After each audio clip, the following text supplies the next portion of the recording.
But before we begin, I would like to extend my condolences to all those families who lost their loved ones during COVID. Remembering those we lost and all those who suffered should, of course, be the starting point for all these discussions. It was just an enormous amount of uncertainty.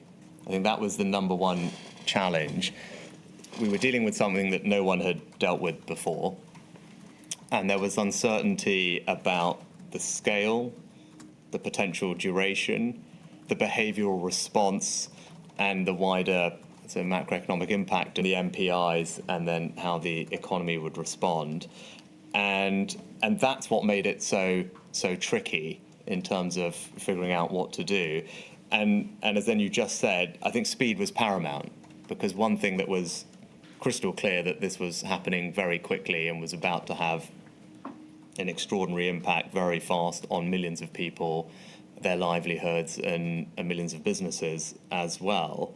So, not only are you trying to do things that have never been done before, you have to do them as fast as you humanly can, and that's why, at the opening of my evidence, I did want to put on record my thanks, because I felt I was new to the job, I was new to being in cabinet, having a job like this, and then having obviously to deal with something like this and do the best job you could for the country.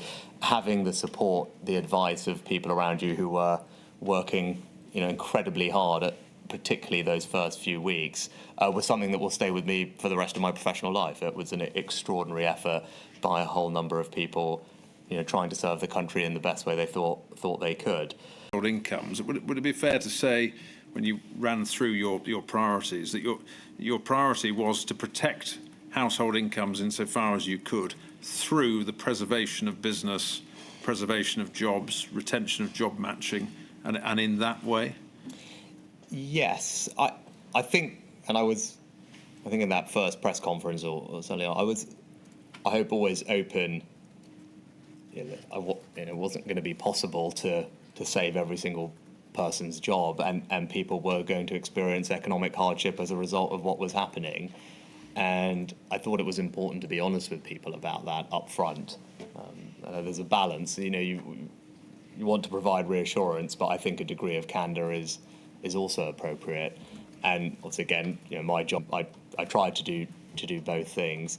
I think actually, as it turned out, the impact on household incomes and living standards, particularly for the most vulnerable in society, we will get into it in the right section, I assume, so I'll save it for then. But I think the overall results on that were stronger than I would have perhaps anticipated going into this, and I'm very proud of that. I mean, it was something that we had an eye on throughout, and certain policies were designed specifically with that in mind.